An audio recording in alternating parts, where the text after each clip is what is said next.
I want to break down exactly what this is. Salmonella typhimurium. Salmonella enteritidis. Gram-negative, rod-shaped bacterium.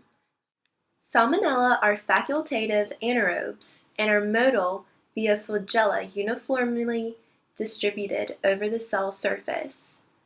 Salmonella species involved in human disease is Salmonella enterica.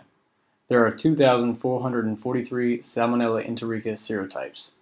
Salmonella serotypes that have been linked to recent cases of foodborne illness include enteritidis and typhimurium, as well as Newport and Stanley. These can be divided into two groups, typhoidal and non-typhoidal Salmonella serotypes. Typhoidal serotypes include Salmonella typhi and Salmonella paratyphi A, paratyphi B, and paratyphi C, which are adapted to humans and do not occur in other animals. Typhoid fever is a potentially life-threatening illness caused by the bacterium Salmonella typhi. Non-typhoidal serotypes are more common and usually cause self-limiting gastrointestinal disease. A small rod-shaped bacteria which cause a gut infection well known as Salmonella diarrhea. It can actually last weeks outside of the body, 400 days in soil, and 2.5 years in dried feces. Symptoms can be mild or severe, but mainly it's going to be GI or gastrointestinal symptoms, cramps, nausea, diarrhea, vomiting. It can also cause fever, it can cause severe headache. Symptoms usually occur between 8 and 72 hours after ingestion of the invasive pathogen. Common vehicles for transmission include poultry, beef, pork, and eggs, as well as fresh produce, ice, and occasionally packaged goods like peanut butter and chocolate. Now, if you get salmonella through contaminated eggs or meat, the bacteria goes to the lining of the small intestine. Optimum growth of Salmonella is at 37 degrees Celsius. Some strains can grow at temperatures as high as 54 degrees Celsius, while other strains can grow at temperatures as low as 2 to 4 degrees Celsius. Salmonella has the ability to grow at pH values ranging from 4.5 to 9.5.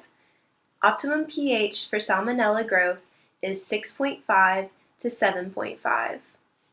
Salmonella quickly adapts to environments of high salinity and low pH, creating a problem with respect to control and food safety. Salmonella makes about 1.3 million people sick every year. This is a food and waterborne disease. Estimated number of 42,000 cases is salmonellosis per year in the U.S.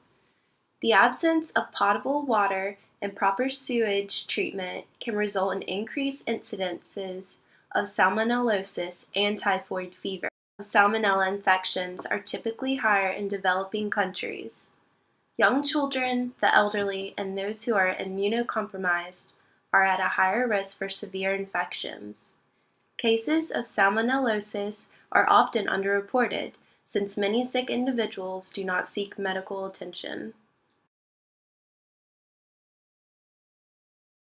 There have been reports of salmonella outbreaks in at least 9 states, all linked to eating raw tomatoes. The latest on the major recall of a staple in American kitchens, peanut butter. The recall is growing. The Centers for Disease Control has now confirmed that at least 30 people in 19 states were all sickened by salmonella. Proper food safety practices and hygiene will reduce the risk of salmonella contamination.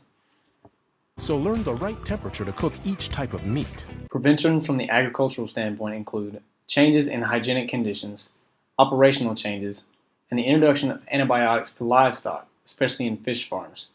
Feeding of raw meat scraps, offal, or feces may harbor salmonella, and increased intervention in testing by the Food Safety Inspection Service. Don't let salmonella get funky with your chicken.